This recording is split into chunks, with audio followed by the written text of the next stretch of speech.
Your heart sinks, your mind starts racing. What did I do wrong? But what if I told you that the most powerful thing you can do in the next 60 seconds is pause. And I'm about to hand you the fire extinguisher and a step-by-step, panic-free plan to put it out for good. In confusion for millions, the sudden, unexpected, and downright infuriating blood sugar spike. Is this dangerous? What do I do right now? A sudden blood sugar spike can feel like a 5-alarm fire in your body. This is your dedicated space for practical, evidence-based health advice that cuts through the noise and fits into your real, everyday life. Think of it as your personalized emergency response plan for hyperglycemia, architecting a lifestyle that makes these spikes less frequent, less severe, and far less scary. We will break down in minute detail. You'll understand exactly why that is. Your first homework assignment? And let us dismantle the fear around high blood sugar, piece by piece. The moment is here. You've pricked your finger or glanced at your CGM, and the number is staring back at you much higher than you'd like. 180, 250, maybe even 300 milligrams DL, primarily cortisol and adrenaline.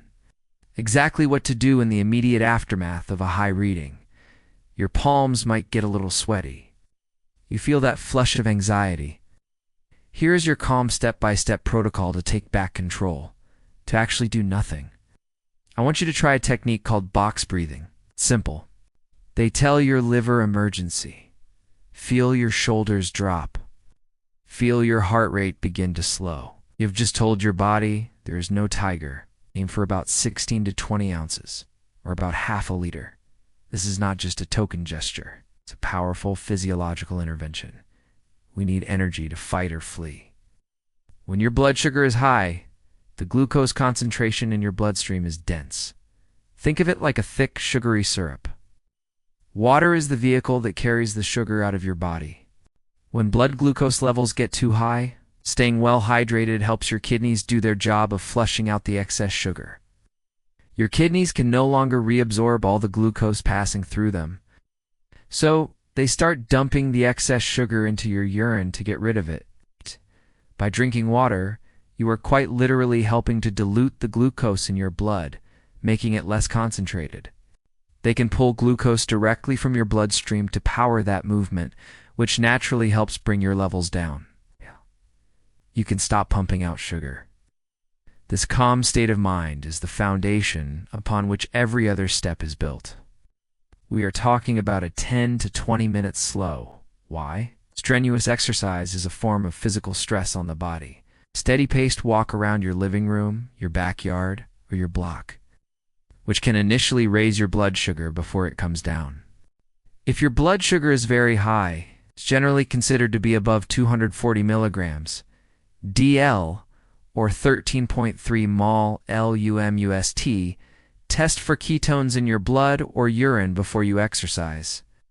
In response, your liver does something called gluconeogenesis. It literally generates new glucose and dumps it into your bloodstream because there isn't enough insulin to let the glucose into the cells. Stay with me, because that wave of panic is pouring gasoline on the fire. You're newly diagnosed and feeling overwhelmed. A gentle walk is the perfect balance. It stimulates muscle uptake of glucose without triggering a stress hormone surge. Panicking is the absolute worst thing you can do. When your brain perceives a high blood sugar number can certainly feel like one. It triggers your sympathetic nervous system, your fight or flight response. Or perhaps you are one of the growing number of people focusing on metabolic health and wearing a continuous glucose monitor right now. Especially if you're already feeling a bit off or nauseous. And stick to plain water. Juice, soda, or even sports drinks will be like throwing gasoline on the fire. They all just add more sugar to the problem. Your muscles are the single biggest consumers of glucose in your body. They use it for energy. A short, gentle walk is one of the best ways to lower blood sugar quickly. We do this by activating the parasympathetic nervous system, the rest and digest system. 1, 2, 3, 4. The fastest way to do this is with conscious breathing. We're going to learn how to listen to what our body is saying, how to stay calm, and how to respond with confidence and precision. Seeing that number on your screen climb into the red zone can trigger a genuine moment of panic. It feels like a test you just failed. Hey everyone, and welcome back to the channel. 1, 2, 3, 4. A high blood sugar reading is not a personal failure. It is not a moral failing. It is a data point. That's it. It's a crucial piece of communication from your body, sending you a message. I'm Dr. Joan, and today we are tackling a topic that is a source of immense fear, frustration. Whether you've been navigating the world of diabetes for decades, but let's reframe this right now. Plaisant, I promise you, it's not always about the cookie you ate. Our mission today, together, is to become expert translators of that message. In this video, we are going to build your official What Now protocol. Then we, put on our detective hats and investigate the complex reasons why it is happening in the first, finally. Most importantly, we'll shift from a reactive to a proactive mindset. So please, go and grab a large glass of water and, in about 3 minutes, okay? Your heart rate quickens. Step 1. The golden rule. Do not panic. Breathe. I know I said this in the hook, but it is so critical it needs to be the official first step. This response floods your body with a cocktail of stress hormones. What do these hormones do? So, your panic about a high number is actively making that number even higher. It's a vicious cycle. We need to break it. Let's do one together. Inhale through your nose for a count of 4. Now hold your breath for a count of 4. Exhale slowly and completely through your mouth for a count of 4. 1, 2, 3, 4. And hold your breath again at the bottom for a count of 4. 1, 2, 3, 4. Repeat that 3 to 5 times. We are safe. Step 2. Hydrate. Hydrate. Hydrate with water. Now that you're calm, your first physical action is to go and drink a large glass of plain water. Here's why it works so well. But the more important mechanism involves your kidneys. Your kidneys are your body's filtration system. This process is called osmotic diuresis. However, for this to work efficiently, your kidneys need water. If you're dehydrated, this process stalls. A quick warning. Sip the water. Don't chug it. Step 3. Initiate gentle movement. After about 15 minutes of hydrating, it's time to get your muscles involved. When you move, your muscles need fuel. This process can even happen without the need for insulin, which is particularly helpful if you are insulin resistant. The key word here is gentle.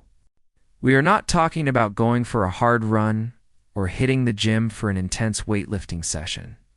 It can cause a temporary release of those same stress hormones, adrenaline, and cortisol. During an acute spike, we want to avoid this. Crucial safety warning. This step comes with a very important exception, primarily for individuals with type 1 diabetes. Ketones are acidic compounds that your body produces when it's forced to burn fat for energy instead of glucose. A high level of ketones leads to a dangerous condition called diabetic ketoacidosis, or DKA. If you have high blood sugar and high ketones, exercise is dangerous. It can accelerate the breakdown of fat, produce even more ketones, and make your blood sugar go even higher. In this situation, skip the walk, continue to drink water, and contact your healthcare provider for guidance. If this isn't you, please ignore this step completely. Step 4. Administer a correction bolus. You likely have what is called a correction factor or an insulin sensitivity factor, meaning 1 unit of insulin lowers your glucose by 50 milligrams. DL. This is a personalized formula that tells you how much 1 unit of rapid-acting insulin will lower your blood sugar. This step is exclusively for those who manage their diabetes with insulin and have been given a specific protocol by their endocrinologist or doctor.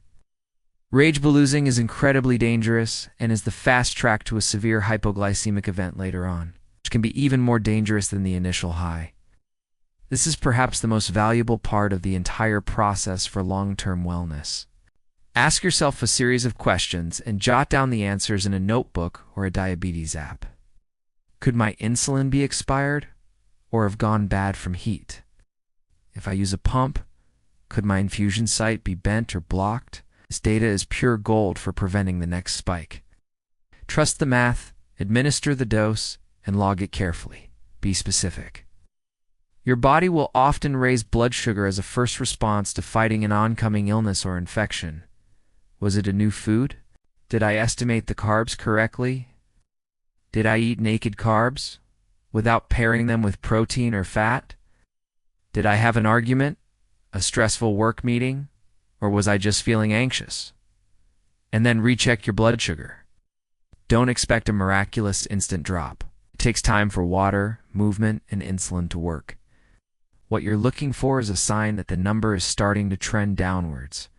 Foods with a low GI, like lentils, beans, and whole grain oats, are digested slowly, leading to a much gentler, slower rise. It doesn't account for portion size. That's where glycemic load comes in. GL takes the GI of a food and multiplies it by the amount of carbohydrate in a serving. If you use insulin, so its glycemic load is actually low. When you eat a carbohydrate source by itself, there's nothing to slow down its absorption. A baked potato has a high GI and a high carb count, so its GL is very high. An apple by itself is a healthy snack. But if you slice that apple and eat it with a tablespoon of almond butter, you've just added protein, fat, and more fiber. This knowledge empowers you to build a life where spikes are the exception, not the rule. Let's dig deeper than just I ate too much sugar. For example, your factor might be 150. These hormones make your liver release glucose, and also make your muscle and fat cells more resistant to insulin.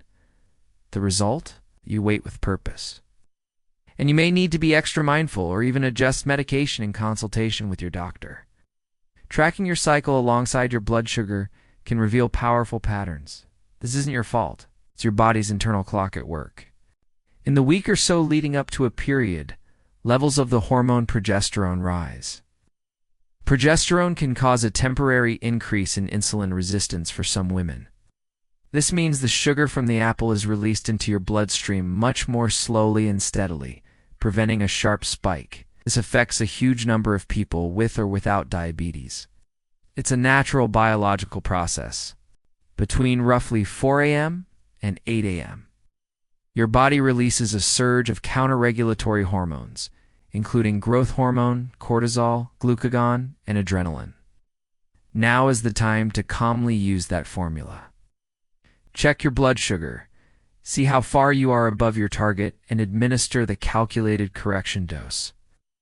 Stress management is not a luxury for blood sugar control. It is a necessity. It is vital that you stick to the plan your doctor gave you. Do not guess. You can eat a perfect meal and still see a spike. Chronic low-grade stress from work, finances, or relationships keeps your cortisol levels consistently elevated. Why? Hormones. It's about how your body processes them. And please, resist the urge to rage bolus. That's a term for taking extra insulin out of frustration and anger at the high number. Step 5. Recheck and reflect. You've breathed, you've hydrated, you've moved, and if applicable, you've corrected. Now what? You wait. Set a timer for 30 to 60 minutes after your interventions. While you wait, you become a detective. What did I eat in the last 2 to 4 hours? Did I forget to take my medication or insulin for my last meal? Did I take the right dose? Have I been more sedentary today than usual? Was I sitting for a long period right after eating? On a scale of 1 to 10, what has my stress level been today? How was my sleep last night? Poor sleep is a major driver of insulin resistance. Do I feel off in any other way? Tickle in the throat, a bit run down. This reflective process turns a moment of panic into a powerful learning opportunity. Understanding how to react to a spike is your defense. Understanding why it happens is your offense. It's the obvious culprit. Your food. Of course, food is a primary driver, But the science is more nuanced than just good foods versus bad foods. The two key concepts to understand are the glycemic index and glycemic load. The glycemic index is a scale from 0 to 100 that ranks carbohydrate-containing foods by how quickly they cause your blood sugar to rise. Pure glucose is 100. Foods with a high GI like white bread, sugary cereals, and potatoes are digested rapidly, causing a fast and high spike. But GI doesn't tell the whole story. Watermelon, for example, has a high GI. But a typical serving is mostly water and doesn't contain a lot of carbs. The real secret weapon in managing hyperglycemia through nutrition is to never let a carbohydrate go into your system alone. I call it avoiding naked carbs. But when you dress that carb by pairing it with protein, healthy fats, and especially fiber, you change the game entirely. Think about an apple. These nutrients slow down gastric emptying, the rate at which food leaves your stomach. This simple principle of pairing is one of the most effective strategies for preventing blood sugar spikes after meals, the silent spikers. The role of hormones. This is where things get fascinating and where many people get frustrated. We've already discussed stress and the cortisol-adrenaline connection in detail. But it's not just acute panic, which can lead to persistent insulin resistance and higher baseline blood sugar levels. Next is the dawn phenomenon. The purpose of this hormonal cocktail is to prepare your body for the day ahead by providing it with energy. You can wake up with a high blood sugar reading even though you haven't eaten anything for hours. For women, the menstrual cycle adds another layer of hormonal complexity. You might find that your usual meals cause a higher spike during this time of the month. Medical and lifestyle factors. Let's rapid fire through some other crucial causes. Dehydration. We mentioned this in the action plan, but it's also a cause. If you start your day dehydrated, your baseline blood sugar will be more concentrated and therefore higher. Sedentary lifestyle. If you spend most of your day sitting, your muscles are not being called upon to soak up sugar. When you're sleep deprived, but others include certain blood pressure medications, some antipsychotics, and statins. It is critical that you never stop taking a prescribed medication. Instead, have a conversation with your doctor about how to manage its effects on your blood sugar. This inflammation stresses the body and can cause significant insulin resistance, leading to high blood sugar. A sudden unexplained spike can be the first sign that you're getting sick. Your body runs on stress hormones, craves high-carb foods, and simply cannot manage sugar effectively, making you feel full and satisfied. A walk after a meal is great, but a lifestyle that includes regular movement is far better. This is about true sustainable diabetes management and metabolic health. Think broccoli, cauliflower, leafy greens, peppers, zucchini, mushrooms. They are nutrient-dense, low in carbs, and the fiber slows digestion. Some research suggests that eating your vegetables and protein before you eat your carbohydrates can lead to a significantly lower post-meal glucose spike, and it's one of the most powerful tools for insulin sensitivity. The ideal routine includes a mix of three things. Poor sleep. A single night of poor sleep can decrease insulin sensitivity by up to 30% the next day. The link is profound. Brisk walking, cycling, swimming, dancing, jogging. You can use weights, resistance bands, or your own body weight. Why is this so crucial? Muscle is your primary storage tank for glucose. Aim for the recommended 150 minutes of moderate intensity aerobic activity per week. Aim for 2 sessions per week. Find what works for you. This trains your heart and makes your cells more receptive to insulin. Illness and infection. When your immune system is fighting off a bug, it releases inflammatory cytokines.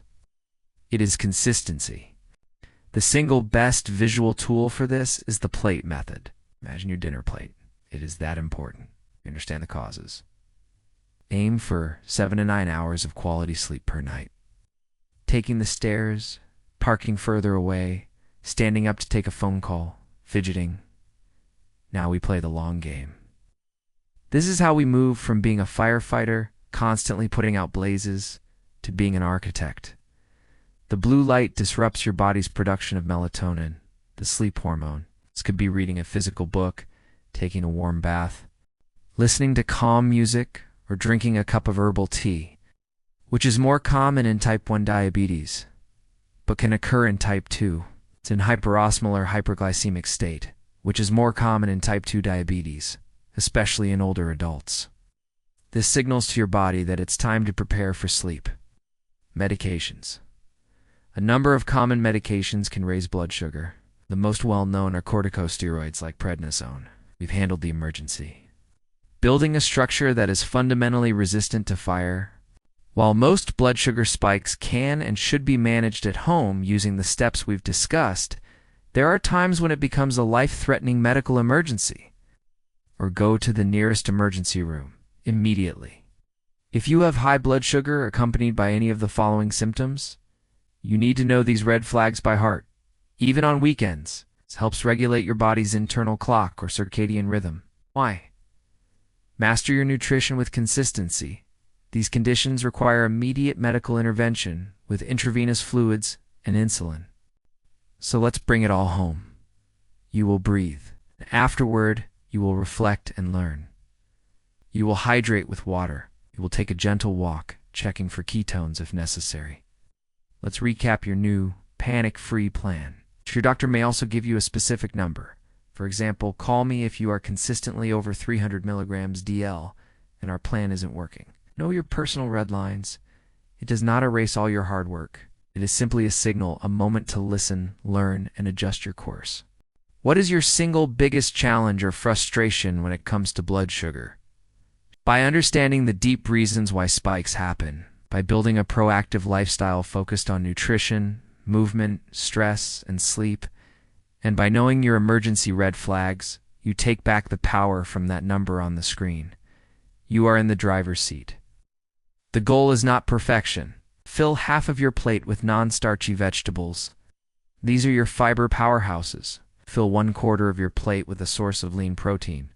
Chicken, fish, tofu, beans, lentils. Protein also slows digestion and promotes satiety. Fill the final 1/4 with a high-fiber, complex carbohydrate source. This is where you put your quinoa, brown rice, whole wheat pasta, or a starchy vegetable like a sweet potato. By building your meals this way, you are automatically creating a balanced, spike-resistant plate. Also, consider the order in which you eat. Make movement a non-negotiable. We need to rebrand exercise. It's not punishment for what you ate. It's a celebration of what your body can do. Aerobic exercise. This is activity that gets your heart rate up. Resistance training. This is building muscle. The more muscle mass you have, the bigger your storage tank, and the more glucose you can pull out of your bloodstream after a meal. NEAT. This is a fancy term for all the movement you do that is informal exercise. This low-level movement all day long can have a massive cumulative impact on your blood sugar control. 3. Become a master of stress resilience. You cannot eliminate stress from your life, but you can change your response to it. Nice. You need to build a stress resilience toolkit. A 5 to 10 minute daily meditation practice using an app like Calm or Headspace. Journaling to get racing thoughts out of your head before bed. Gentle yoga or Tai Chi, spending time in nature, which has been shown to lower cortisol levels. Prioritizing a hobby that puts you in a state of flow where you lose track of time. Schedule this time into your calendar like you would a doctor's appointment. 4. Optimize your sleep hygiene. Prioritizing sleep is one of the highest leverage things you can do for your metabolic health. Create a sanctuary. Your bedroom should be cool, dark, and quiet. Power down. Shut off all screens at least an hour before bed. Create a routine. Develop a relaxing wind-down routine. Be consistent. Try to go to bed and wake up at roughly the same time every day. I need to be crystal clear. We're primarily talking about 2 conditions. Diabetic ketoacidosis. You need to call 999 or your local emergency number. Signs of DKA, nausea and vomiting, severe stomach pain. Shortness of breath or deep, rapid.